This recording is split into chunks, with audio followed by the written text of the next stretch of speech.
the level is called Takedown, and you're right along with Soap McTavish and 141, and you're trying to flush out this very special character to the story and track him down and extract information from him. So he's embedded in this environment with a militia surrounding him. So the thing I think is really unique about the level that we're kind of new to in this game would be going through an environment and having the feeling of early on in the level running to danger and watching all these people run away from it. So you really start to feel like a badass. You're running right to all the fire and the explosions. They're running past you. And at the same time, you're in an environment where there's aggressive militants like shooting at you, and you have civilians you're trying to not take them down. You got to use muzzle discipline and choose your targets properly, and you're going through this really hectic environment with things exploding up and all over the place. There's transformers exploding, glass is all over the place. We're not talking about glass enough in this game. We have really good glass.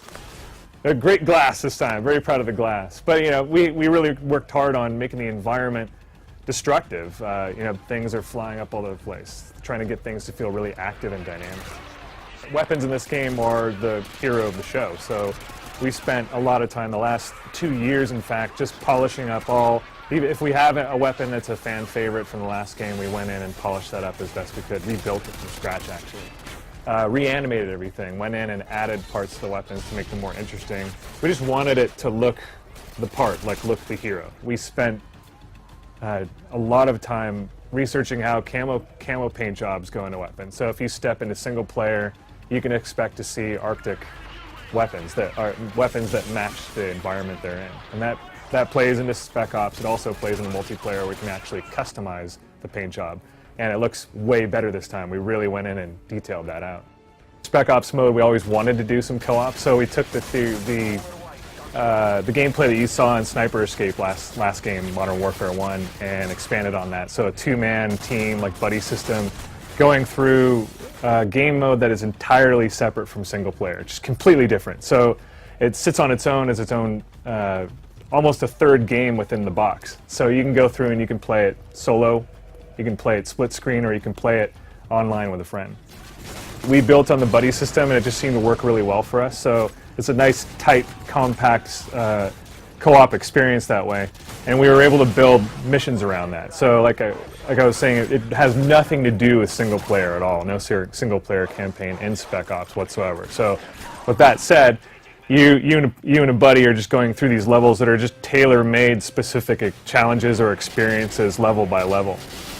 The way we designed it was we have these specific challenges built into Spec Ops. So we would usually add in the right arsenal or the right tools to put them in the environment. So there's even equipment from multiplayer that'll show up in Spec Ops, which becomes very, very handy. So I can't mention what they are, but you can look around the environment and strategically work, or go in tactically with your buddy and figure things out, create choke points, use the equipment, and it's made available to the player per level depending upon what type of experience we're trying to give the player.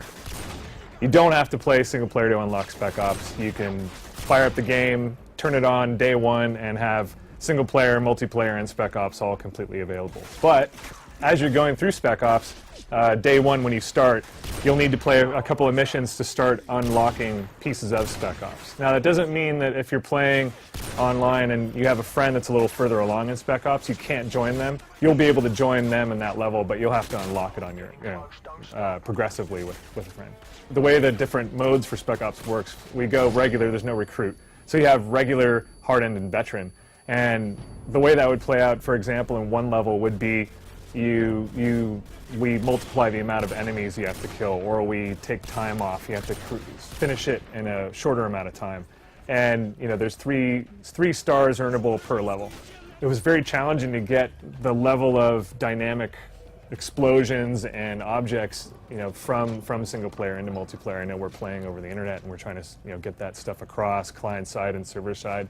So it was a challenge, but they nailed it. I mean, everything that's in single player is in multiplayer, and it adds to this really kick-ass, aggressive feeling environment where, you've got bullet impacts on the metal, the car you're taking. The cars aren't safe, they explode, but we go a step further, there's other things in the environment that explode as well. So if I'm taking AC-130 fire or Predator drone, you really have to be careful, watch your environment, and use it either to your advantage or your disadvantage. You want to get away from those things if you're taking fire.